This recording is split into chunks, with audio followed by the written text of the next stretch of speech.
Bom dia, irmãos. Feliz sábado. Todos estão me ouvindo? Bom dia, irmãos. Feliz sábado. Todos estão me ouvindo? Ok? Sim, estamos ouvindo. Ótimo. Que todos tenham um bom sábado nesse dia do Senhor. Que a graça de Deus possa estar conosco, a presença do Espírito Santo. Aos nossos amigos que já estão conectados aí, Marcelo, Gerardo, Jocélio, Pastor Montalvão, nosso amigo Elton. Que nós possamos hoje desfrutar um pouco dessa lição e das mensagens que essa lição trouxe para a gente. Mas, antes de iniciarmos, eu gostaria de pedir, Marcelo, você pode fazer uma oração para a gente, para que a gente possa pedir a direção do Espírito Santo nessa lição? Sim, claro. Então vamos orar então. Senhor nosso Deus, Pai, agradecemos porque tivemos uma semana abençoada, uma semana de lutas, mas também sabemos que tivemos uma semana em que pudemos sentir a Tua presença. Queremos agora, nesse momento, recapitularmos essa lição, Pai possa estar presente, que possamos tirar lições preciosas e importantes para a nossa vida. Esteja com a direção da Tua igreja, também com toda a programação desse dia. Isso te pedimos em nome de Jesus. Amém. Amém. Amigos, antes da gente iniciar o estudo propriamente da lição, a nossa igreja está tendo uma programação especial hoje do Desbravadores. O Elton, você consegue colocar aí para nós como é que está a programação lá na tela? O Elton não está na igreja agora. Não, ele disse que poderia, não sei, Elton. Ele tinha conversado comigo. Eles terminaram. Ele acabou. O Elton acabou de confirmar aqui, Marcelo, que eles terminaram lá. Quando ele voltar, ele vai colocar para a gente, ok? É porque eu estou na igreja aqui, eu estou acompanhando a. Ótimo, Marcelo. Tá. Verdade. Amigos, então vamos lá. Temos aí o Gerardo para nos ajudar, Pastor Montalvão, Marcelo. A redundância vai ficar ainda, né? Dizer que essa lição foi excelente é demais, porque parece que a lição ela vai afunilando o nosso comprometimento, a nossa questão do evangelismo, e agora Jesus vai afunilando, e essa lição chega no ponto crucial. Quem é você com Jesus? O que é Jesus para você? O que você tem feito por Jesus? A lição trata desses temas de uma maneira muito delicada. O pastor Mark Filho, ele foi muito incisivo, muito objetivo, e é uma lição que realmente serve de lição para nós. Eu vou ler aqui o verso áureo aqui para nós. 1 João 5,13. Estas coisas vos escrevi a fim de saberdes que tendes a vida eterna, a vós outros que credes em um novo Filho de Deus. Queridos, do que adianta eu aceitar a Jesus, ok? Do que adianta eu amar a Jesus, saber o que Jesus fez por mim, dar credibilidade ao que Jesus faz na minha vida, mas se eu não falar isso para os outros, de que me adianta? A parte do compartilhar o amor de Jesus, eu acho que ela é fundamental. Tem um escritor que ele fala que se a gente conhece o amor de Cristo e a gente não passa para as outras pessoas, ele fala que isso é egoísmo.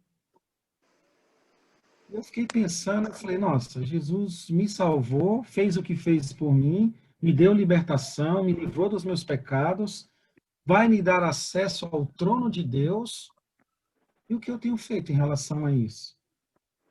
Quando meus irmãos se reúnem, eu já falei que eu sou caçula de uma ninhada de 10.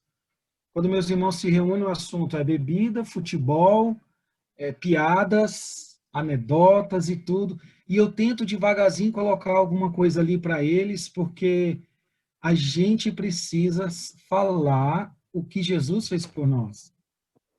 Há uns 2 meses atrás, o meu irmão veio me convidar para um churrasco no sábado, na hora do almoço, né? Na verdade, era de manhã, seria de 10h30 até as 14 horas, uma festinha. Eu falei, brother, eu estou na igreja já tem mais de 20 anos, na verdade.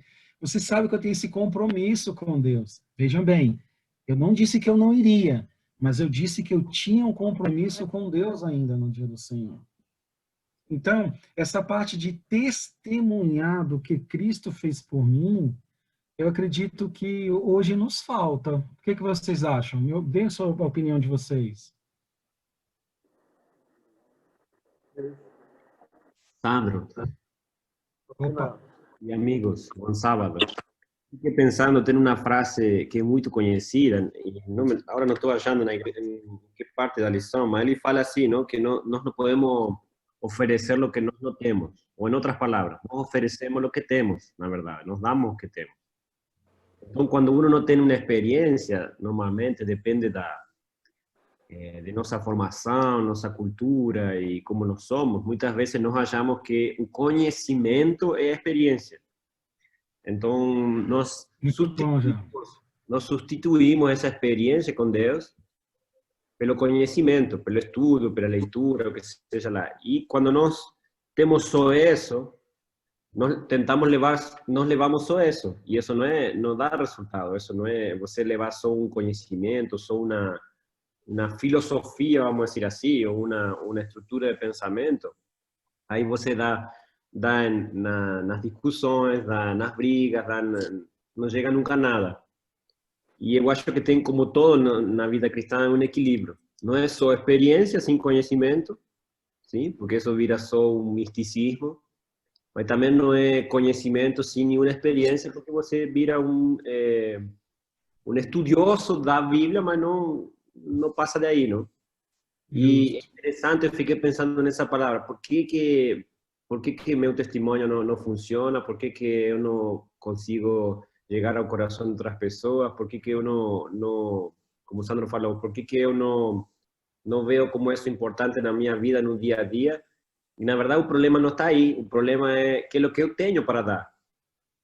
Talvez o problema não é tanto por que eu não estou dando, sino que é o que eu tenho para dar. Eu tenho só, talvez, conhecimento, não tenho experiência. Ou eu tenho só experiência com Deus sem um conhecimento que o fundamente. Então, uno não pode mentir, uno não pode dar o que não tem.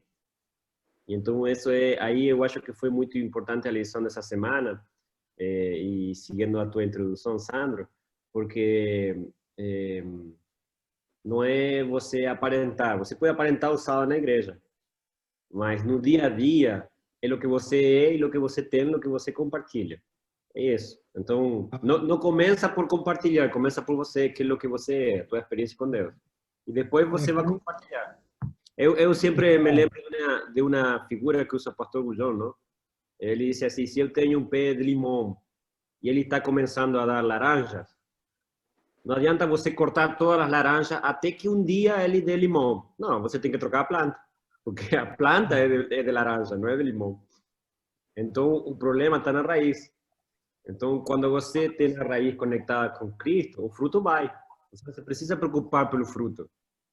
Se o pé é de limão e ele está bem enraizado, ele vai dar limão. Fica tranquilo. Justo. Geraldo, você me fez lembrar aí agora, do livro de Ellen White, Patriarcas e Profetas, ou Profetas e Reis, perdão, ao encontro ali de Salomão com a rainha de Sabá. Quando Salomão se encontrou com a rainha de Sabá, ele falou, olha, essas piscinas que eu fiz, olha esses carros no meu estacionamento, olha esses aviões aqui no meu hangar, olha, e Salomão saiu mostrando tudo o que ele tinha. Mas Salomão esqueceu de mostrar realmente quem tinha concedido aquilo para ele, não é verdade? Então, muitas das vezes, é como você falou aí, eu preciso testemunhar do que ele fez por mim. Porque você quer um cristão oco, vazio, é aquele que não tem um testemunho para contar. É aquele que não tem uma experiência de vida para relatar. Aí ele cai nessa linha tênue que você falou do equilíbrio, né? Ou ele sabe muito, é um expert da Bíblia, sabe tudo, ou então ele tem muita comunhão com Deus e tudo, mas não é aprofundado na palavra de Deus. Então tem que ter esse equilíbrio aí para a pessoa realmente poder testemunhar do que Deus fez para ele. Na verdade? Aí nós vamos entrar aqui num assunto que eu achei muito relevante. É uma pena que nós temos poucas pessoas aqui, né? Mas no domingo fica dizendo o que que nós podemos contar de história, né? O que que Jesus já fez por você? Como nós somos poucos, eu vou falar minha história rapidamente. Eu não era da igreja, eu era um roqueiro, vivia em festas de rock, bebia muito, mas eu bebia muito, irmãos, porque eu era igual Homem-Aranha, eu precisava de uma parede para eu me segurar, tá? Então, era nervoso, tempestuoso, você olhava para mim, eu já queria brigar, já queria discutir, já queria ir para porrada, não sei o que e tudo. E um belo dia eu ganhei um livro chamado Grande Conflito, e li aquele livro e gerou um conflito na minha mente. Então, daquele dia para cá, eu me tornei adventista do sétimo dia. Então, o que Cristo fez por mim, nós vamos ver isso lá na frente. Ele fez com João. Hoje, onde eu trabalho, todo mundo fala, ó a paciência do Sandro, ó a paciência. Eu realmente não sou 100% paciente, não. Me coloca no trânsito para você ver. Mas Cristo ele vai transformando isso em mim. Os meus amigos, quando eu troquei a garrafa de cerveja por uma Bíblia, e eu passava por eles, eles, ó, lá vai, ó, dar dinheiro para o pastor, ó, vai lá. Os meus amigos, né, que sempre estavam comigo. Então, se eu tenho uma experiência com Cristo, eu tenho que testemunhar, não tem. Jesus fala que até as pedras vão clamar. A gente precisa mostrar na nossa vida. Se antes eu falava palavrão, queridos, depois de Cristo, o testemunho, a transformação, paulatinamente, deve fazer com que a gente evite de xingar. Entende o que eu digo? Essa experiência com Cristo, ela não é um estalar de dedos.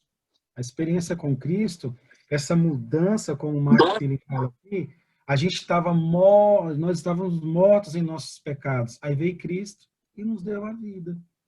Então, eu acho essa parte muito importante. Inclusive, ele fala lá no final, na última frase, né?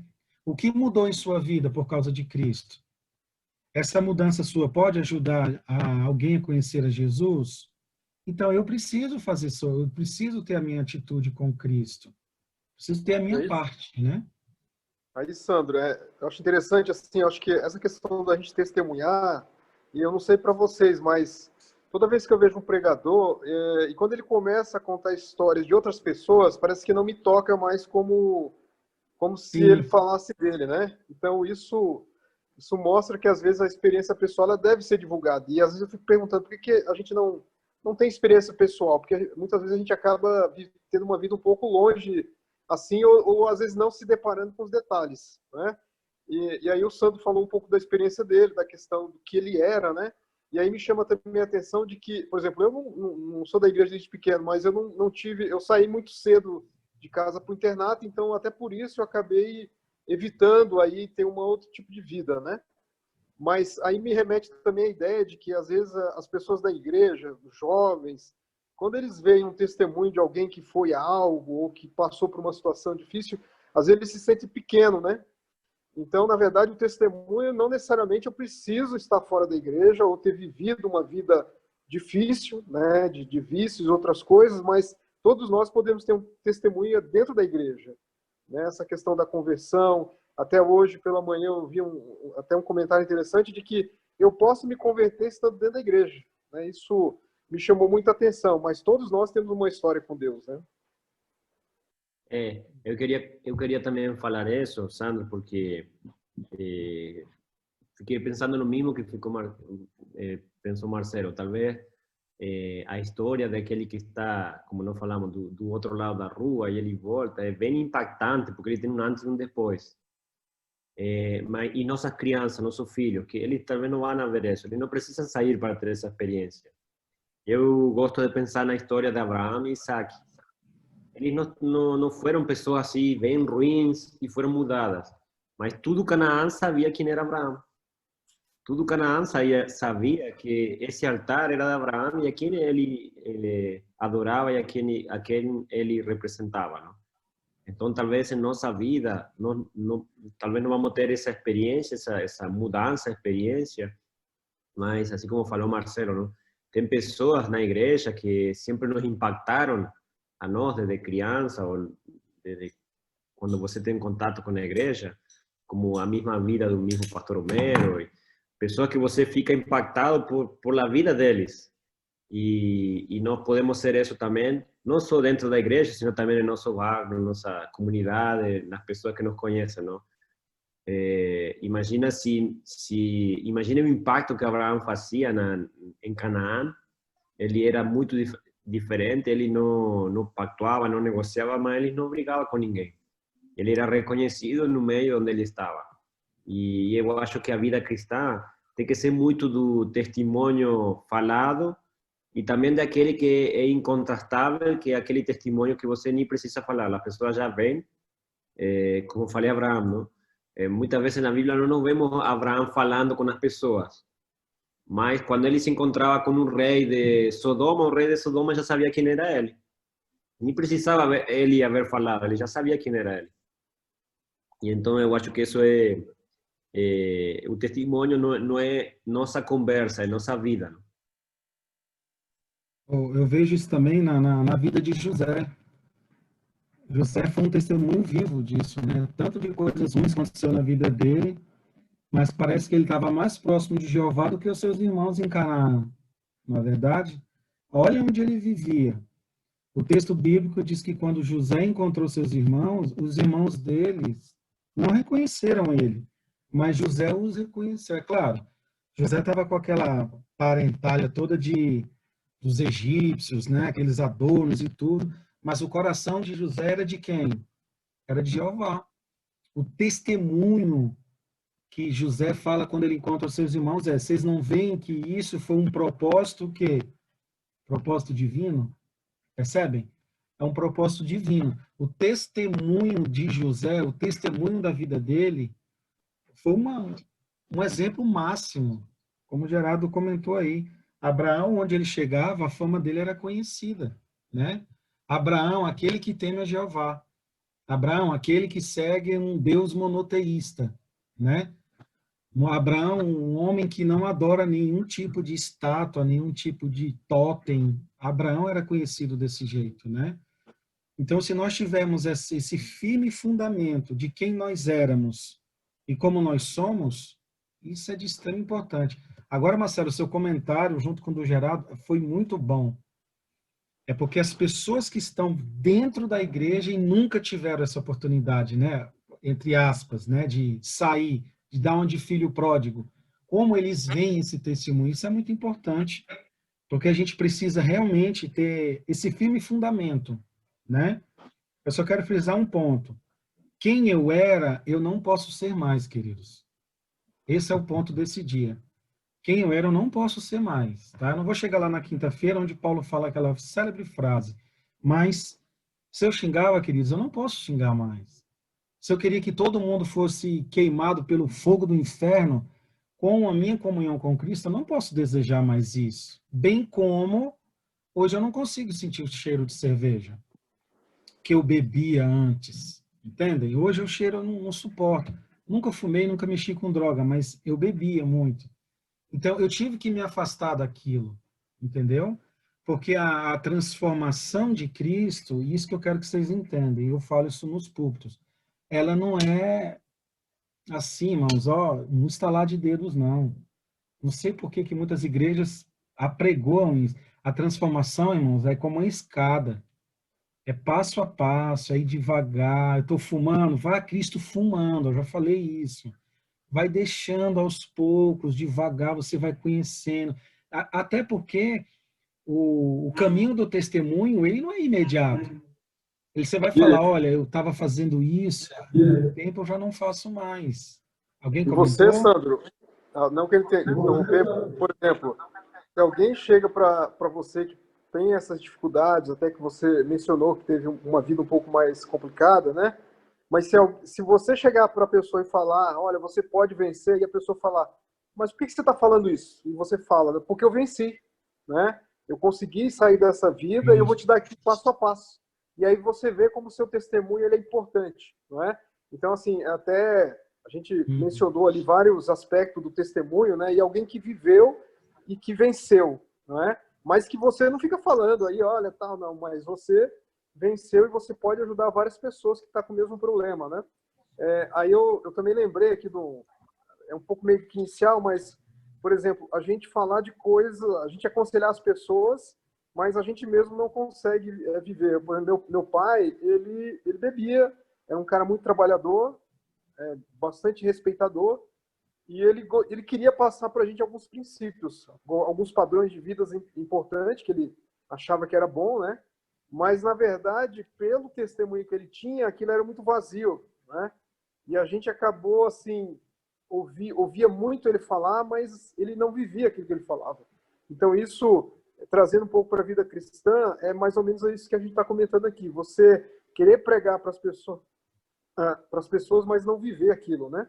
Então, isso acaba ficando vazio, né? E aí a pergunta fica, né? Como testemunhar no nosso dia a dia, né? Será que eu teria que só tirar o sábado para fazer isso? Eu vejo que a dificuldade nossa é essa, né, Sandra? A gente que trabalha no meio, o Gerard também, a gente trabalha no meio adventista, parece que a gente desliga aquele módulo de testemunho porque a gente está no meio de pessoas que a gente entende que já conhece, tá? Mas acho que pelo contrário, né? A gente deveria entender que o nosso testemunho é a nossa vida, né? O tempo todo, né? Exatamente. E essa questão do testemunho é importante. Essa semana eu atendi uma ligação de uma pessoa, ele falou essa seguinte frase, não sei se vocês já ouviram. Você sabe com quem você está falando? Aí eu já estou acostumado, né? Aí eu falei o nome da pessoa, sei, o senhor é tal, tal, tal. Ah, eu sou fulano de tal, de tal, tal. Falei, você percebe? A gente tem que se colocar num testemunho que a gente entra no outro dia de Cristo, que é sendo transformado pelo seu amor. Na verdade, João, sei lá, explodia banco, João fazia coisas erradas, João fazia tudo errado, era nervoso. Jesus chamou ele o quê? Os filhos do trovão. Homens nervosos, homens que precisaram conhecer, experimentar a graça de Deus. E é como você falou, Marcelo, é nesse ponto que eu fico preocupado. Olha, eu vou falar um negócio para vocês, é bom que a gente tem poucas pessoas aqui. Quantas vezes, Marcelo, Gerardo, Elton, Vanessa, que a gente vai numa igreja, ouve um sermão e não sente nada? Estou sendo sincero. Oi, Cuca, acabou de sair daqui. Então, isso acontece com a gente. Aí você vai dizer, eu não estava preparado, eu estava com a mente em outro lugar. Ou, igual o Marcelo falou agora, o cara fala lá na frente e parece que não ecoa nada daquilo do que ele diz. Percebem? Eu fui uma vez numa igreja com a Cíntia aqui em Brasília, tá? E tudo do pregador era eu. Eu, quando eu fiz isso na minha infância. Eu, quando eu me formei na faculdade de tal. Eu, quando eu fiz a campanha, eu falei, Cíntia, eu estou falando para vocês, hein, irmão? Eu falei, Cíntia, vamos embora? Ela, por quê? Eu falei, eu não estou enxergando Cristo nesse sermão. Eu não tô vendo Cristo ali. Entende? Porque a pessoa, quando ela tem a vida transformada, queridos, ela não fica sem falar de Jesus. Tá falando de Netflix? Fala de Jesus. Falou de Porta dos Fundos? Fala de Jesus. Falou de Bolsonaro? Fala de Jesus. Qual o assunto que não cabe à pessoa de Jesus? Entende? Sandra, eu não sei como fazer. Queridos, vou falar bem pertinho. Eu também não. Mas o Espírito Santo vai direcionando a gente a fazer isso. Mas, que sempre tem um mais ou um se, né? Eu tenho que deixar-me ser usado pelo Espírito Santo. Porque o João foi lá na cidade, junto com seu irmão, e falou, olha, vocês têm que aceitar Jesus. O pessoal, aqui, Jesus, vai embora daqui. Ele, Jesus, a gente pode mandar descer fogo do céu? Presta atenção, hein, Gerardo?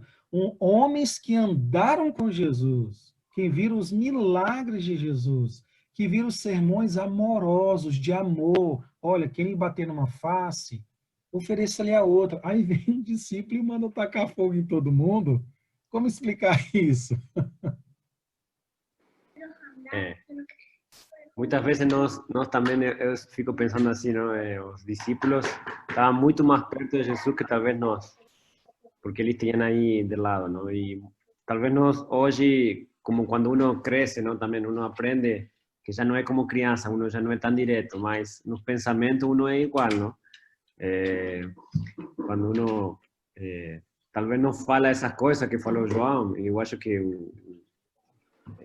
o evangelista tinha um objetivo quando deixou isso registrado, e era para mostrar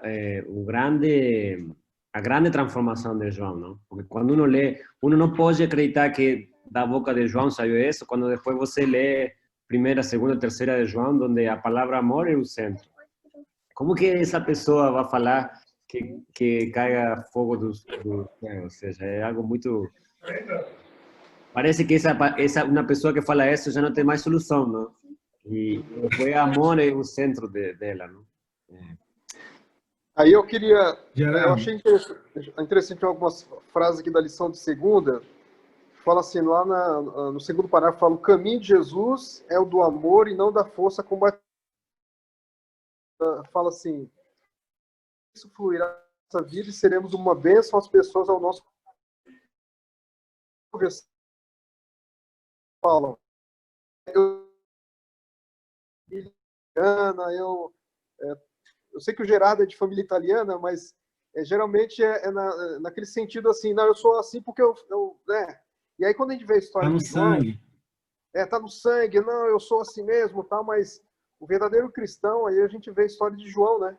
A mudança que aconteceu na vida dele, né? E o verdadeiro cristão, ele tem que realmente seguir os passos de Jesus.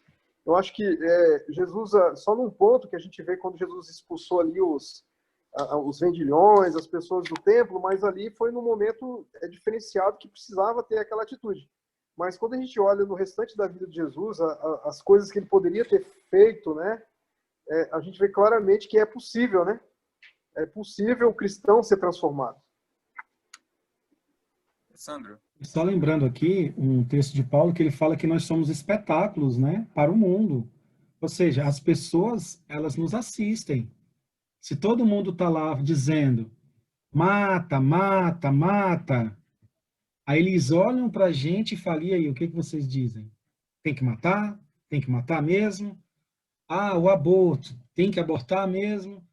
Nós somos espetáculos para os mundos, irmãos. Por que não dizer o plural mesmo, né? Mundos, né? Eles nos assistem, eles querem que nós tenhamos o mesmo sentimento, as mesmas atitudes de Jesus. Essa frase já está velha, você já conhece, mas perguntaram uma vez por que Mahatma Gandhi não era cristão.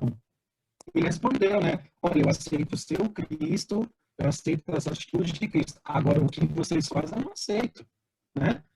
Se nós somos representantes dele, não tem que ter ódio, né? Não tem que ter briga, não tem que ter... Infelizmente, a gente está no mundo de pecado, isso já é outro assunto, né? Mas quando a gente está com o fundamento ali do amor, que a gente já falou, quando a gente tem esse testemunho que a gente tem que ter com Cristo, e quando a gente vai vivenciando isso na vida, queridos, não tem como não ser transformado, né? O problema é que, às vezes, a gente não permite.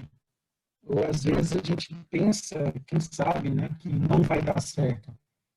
Eu estava dando estudo para uma pessoa e o irmão dele no quarto falou assim: eu não sei por que você fica estudando isso, né? Aí o irmão dele que estava recebendo estudo comigo falou: amigo, meu irmão, todo conhecimento é válido. Foi a resposta dele, né? Aí eu fui e completei, eu falei: eu nunca vi alguém confiar em Cristo e se arrepender. Nunca. Ah, eu confio em Cristo e estou arrependido. Queridos, pode vir provações. Olha Jó, olha José, na verdade. Olha o próprio Paulo, né? Olha João, vai ter provações. Agora fala: eu estou arrependido de ter entregado a minha vida para Jesus. Não, não. Você não vai se arrepender. Por quê? Porque ele é o doador da graça. Ele é o doador do amor. Ele é o doador de tudo que é de bom na nossa vida. Aí o Mark Philly vem e toca num assunto muito importante ali na terça, que quem foram os primeiros missionários, amigos? Não foram os discípulos. Foram pessoas que estavam, né, ali manipuladas, né, direcionadas pelo inimigo. São os endemoniados, na verdade. que vocês tiram dessa lição aí? Que eu estou achando que eu estou falando muito, hein? Sandro, lo que tiro dessa lição é, o que eu fico impressionado é a quantidade de tempo de preparação que eles tiveram. Não, você para ser missionário precisa ter anos de experiência como cristão, não? Porque você vai Boa, levar. Gerardo, boa. Aí quanto tempo foi? Aí até um pastor Marfim fala assim, eles não ouviram um sermão de Jesus, eles não fizeram nenhuma caminhada com Jesus, porque você sabe que nessa época, eles quando viajavam, não tinham carro como nós, então a viagem era um momento onde você compartilhava tempo com as pessoas. Eles não tiveram nem sequer essa oportunidade. E aí eu me coloco no lugar deles, não? Ou seja, quando eles veem Jesus, eu me imagino assim, não? Quem acha você que o primeiro cara que sentou dentro do barco? Sem dúvida, para mim, foram eles. Quando o barco está preparando para sair, assim como o cachorro, quando você vai mexer no carro, o primeiro que está lá dentro é o cachorro. Bom, eu acho que ele foi também. Cara, pode ser que fique algum discípulo, mas eu sou o primeiro que vou aí, não? Eu não fico aqui. Aí Jesus disse, não, vocês têm que ficar aqui. E Jesus mandou ele, a sua família, os conhecidos dele, não? Aí eu já também me imagino, não que hubiera falado ao Gerardo, não, mas Jesus, eu não tenho problema de ir, mas primeiro eu preciso estar um tempo com o Senhor para aprender, não? Eu não posso ir assim. O que eu vou falar para ele se eu não tenho nada, não? E então aí o pastor Marfilin também fala assim, não? Que talvez eles não batizaram ninguém, mas depois, quando os discípulos después que Jesús morre, cuando los discípulos van para ese lugar, hay un monte de personas que aceitan a Jesús. Y no es que aceitan a Jesús así da nada, porque tem o testemunho deles que vem de lá fez um impacto muito grande, não? E nós vemos também muitas histórias que nós ouvimos de los missionários. Como é que você agora vai a um lugar e as pessoas nunca ouviram de Jesus e aceitam ele? Ah, porque lá veio um missionário, aparentemente ele não teve nenhum sucesso, não batizou ninguém, ninguém aceitou Jesus, não, mas ele amava, nos amava porque ele nos atendeu, ele nos deu medicina, nos deu tudo, não? Então o evangelho é assim, talvez não vá na velocidade que nós entendemos, mas ele conquista, como o Marcelo também falou, ele conquista pelo amor, ele não conquista pela força, ele não conquista por obrigação. Deus não quer isso, porque se for assim, imaginem-se, Deus faz assim, já todo mundo aceitou, não? Não tem jeito. Mas é assim. E o que a gente vê assim, né, olhando essa história, a gente vê que a dificuldade que muitas vezes a gente tem de entender de que Deus pode mudar a vida das pessoas. E às vezes a gente se pega, eu já me peguei várias vezes olhando para pessoas falando, isso aqui não tem jeito. Eu já vi, na minha própria família, tem um irmão que já há muitos anos eu oro por ele, eu já cheguei ao cúmulo, né, de falar, não, vou parar de orar por ele porque ele não tem jeito, literalmente ele não tem jeito.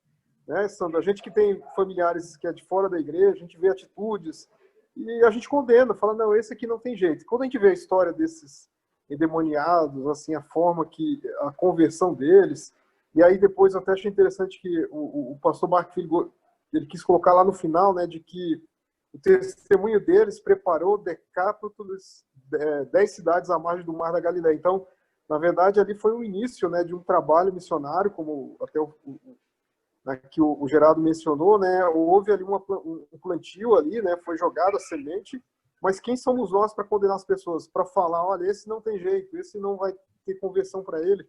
E aí a gente fica, às vezes, até mesmo evitando pregar para as pessoas, né? Eu não vou falar, e eu quantas vezes também me peguei dentro do elevador, não vou falar de Cristo, porque essa pessoa, não é que ela não mereça, mas eu acho que ela não vai se converter, né? E esse é o pensamento errado, né? E essa experiência nos mostra claramente que algumas vezes também as pessoas vivem numa casca, né? Mostra, as pessoas precisam, mas também a gente precisa também fazer a nossa parte, né? Acreditar no poder de Deus. E aí eu vejo aqui que a transformação, ela não é somente espiritual, é mental, emocional, né? Então Deus realmente ele quer nos transformar. E aqui realmente houve uma transformação grande, né? Lá no final fala de que as pessoas encontraram ele sentado ali arrumadinho, né? Até no início a gente percebe que eles estavam com as roupas rasgadas, mas lá no final eles estavam totalmente mudados, né? Até fisicamente. Ô Marcelo, eu fiquei pensando, se lembram quando nós estudamos, nem lembro que cidade era, mas quando nós estudamos a história dos pioneiros, se lembram que havia um, eu não sei os nomes, mas vocês vão lembrar, que chegou um povo e falou assim, quem é a pessoa mais honesta do povo? Ah, é o cara lá. Então ele foi a falar com esse cara, porque esse cara honesto vai aceitar a verdade e depois vai ser uma referência no povo. E assim foi o que fizeram os pioneiros. Aí eu penso assim, quando Jesus chegou a esse lugar, ele não foi o cara mais honesto. Ele pegou o cara mais difícil, não? Que seria esse aqui, ou esses dois, ou um, não sabemos, porque segundo o Evangelho, um fala um, outro fala dois. E o Evangelho não tem limite. Nós falamos isso em alguma lição anterior, não? Que muitas vezes nós, como o Marcelo falou, nós limitamos o poder do Evangelho. Não, esse cara merece, esse cara não, esse cara vou falar, aquele não. O livro esse vou entregar, esse não vou entregar. Nessa casa vou bater a porta, nessa casa não vou bater. Mas um dos princípios que o pastor Marfillen colocou em algum lugar era que para nós levar o Evangelho, nós temos que acreditar que em todo lugar tem pessoas que estão disponíveis e que estão prestas a aceitar a mensagem. E nós não somos quienes vamos a falar quiénes son esas personas, ¿no? En todo lugar tem oportunidades, en todo lugar tem pessoas prontas e preparadas, a seara está pronta, e nós temos que espalhar para todo lado a semente do Evangelho. As pessoas que vão a responder, só Deus sabe, só Ele está preparando. Mas eu fiquei, quando você falava, Marcelo, eu pensei assim, não, quão diferente, não? Nós humanos, talvez nós vamos aqui, o melhor, o mais honesto do povo, ele vai aceitar. Jesus não foi o mais honesto, ele foi o mais difícil, porque talvez Deus, Jesus em seu conhecimento, não, em sua relação com o Espírito Santo, sabia que essa pessoa estava clamando de lo mais profundo do seu coração por uma mudança. E Jesus foi para ele diretamente. Não? Ótimo, amigos. A gente está quase no final aqui, mas ainda dá para comentar ali a nossa quarta-feira. Uma dica para a gente usufruir bem o testemunho, para a gente se dar bem em um testemunho que a gente for falar para os outros, é testemunhar com segurança. É ter a certeza de quê? Da salvação em Cristo Jesus. Quando eu tenho essa certeza em mim, fica mais fácil. O Bulhão até cita desculpe-me, o Mark Filho até cita uma frase bonita, né? Quando olho para mim mesmo, não vejo como me salvar, mas quando olho para Jesus, não vejo como me perder. A nossa autossuficiência precisa ser quebrada se quisermos ser bons testemunhadores, entendem? Tudo que eu sei de educação, sei lá, jeitos, dicas, maneiras, eu preciso de um cavalo e de uma estrada de Damasco para que isso tudo caia. Para que eu possa caminhar agora por uns dias de olhos fechados, mas eu tenho certeza que Deus vai enviar Ananias, que vão limpar os meus olhos e vão fazer me enxergar de outra maneira. A minha autossuficiência, ela precisa ser quebrada. A primeira dica que o Mark Fillen dá de toda semana para testemunhar é você ter segurança da salvação em Cristo Jesus, né? Diferentemente de outras denominações, onde lá eles falam, uma vez salvo, salvo para sempre, nós, adventistas, não cremos assim. Uma vez salvo, não é salvo para sempre, não é verdade? Você pode ter um deslize, você pode fazer alguma coisa errada. A salvação, ela é diária, ela é contínua, ela é constante. O que é certo é a certeza do que Cristo fez por nós. Isso é imutável. O que ele fez por nós. Ok? Eu vou deixar vocês comentando um pouquinho aqui, Marcelo, que eu estou sozinho com a Giovana e ela está gritando ali. A Cíntia não está aqui. Tá bom? Vocês vão comentar nesse dia aí. A gente está na quarta-feira, tá bom? 2 minutinhos eu volto.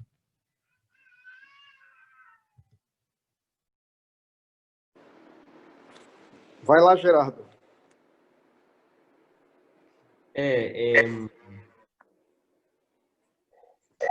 Isso da segurança mas que eu talvez vou usar outra palavra, além da segurança, é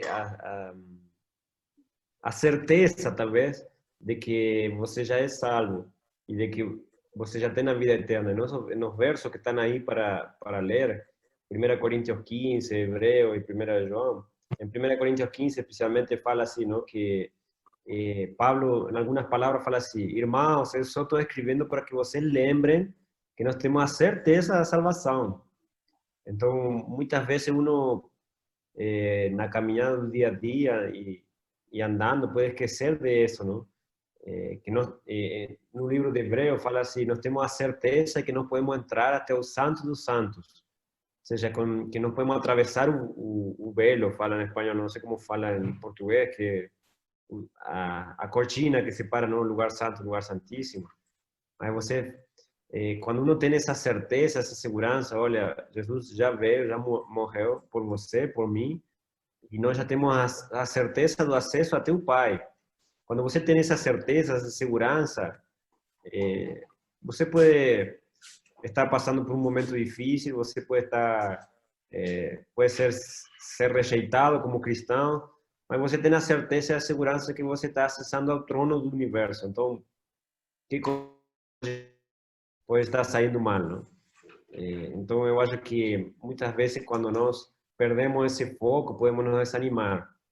Aparentemente tudo está ruim, aparentemente na pandemia parou o mundo. Mas espera aí, para e olha para cima. Quem que você é, a quem que você representa e que deste mundo pode parar o poder de Deus. Ou seja, que pode fazer? Nada pode fazer. Na pandemia não pode fazer nada para Deus.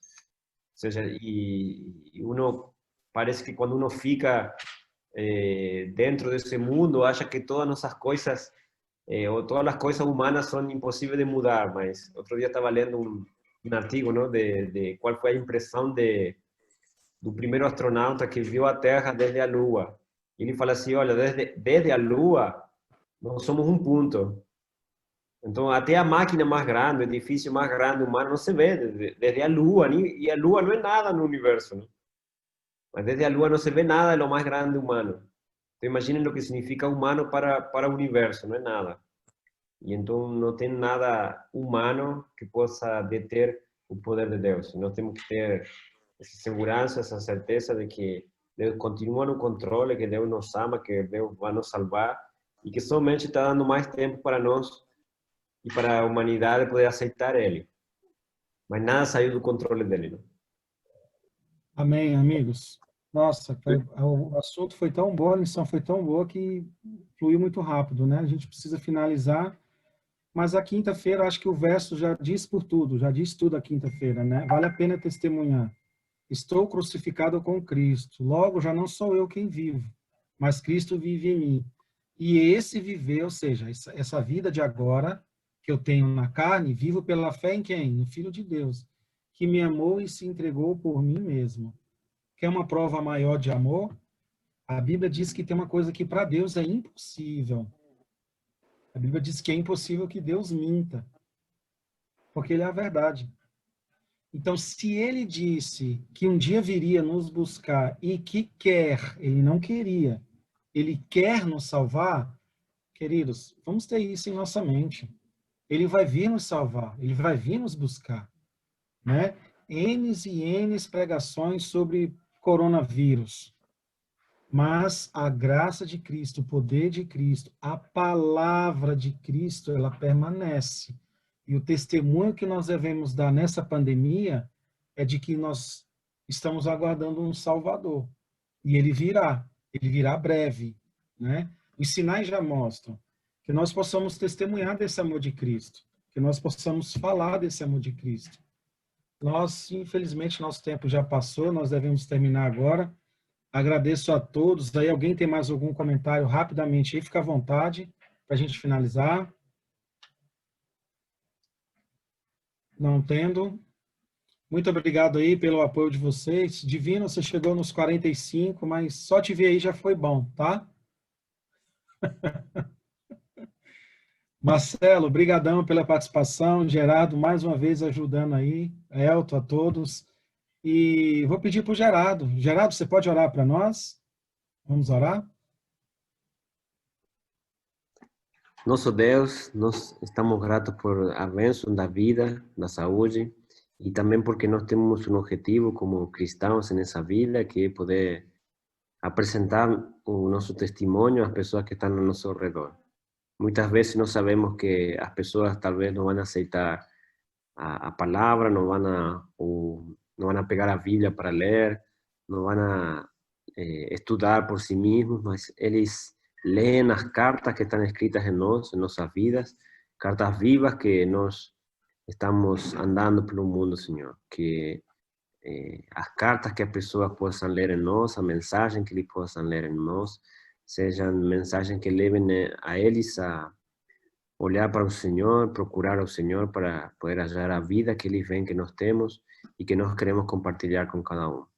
Senhor, haz que nossa vida, nosso testemunho, ela sempre esteja em cada momento de nossa vida, de nosso trabalho, de nossa atividade, de nossos negócios, de los asuntos que nós temos, de los contatos que nós temos com cada uma das pessoas que nos contatamos dia a dia, e que não seja algo somente, que não sejamos somente adventistas do sábado, sino que sejamos adventistas de todos os dias e que possamos ser cristãos de cada momento e de cada dia. Pedimos, Senhor, que esteja conosco e que fiques nesse dia especial com cada um de nós e nossas famílias. Pedimos em nome de Jesus. Amém. Amém. Amém, amigos.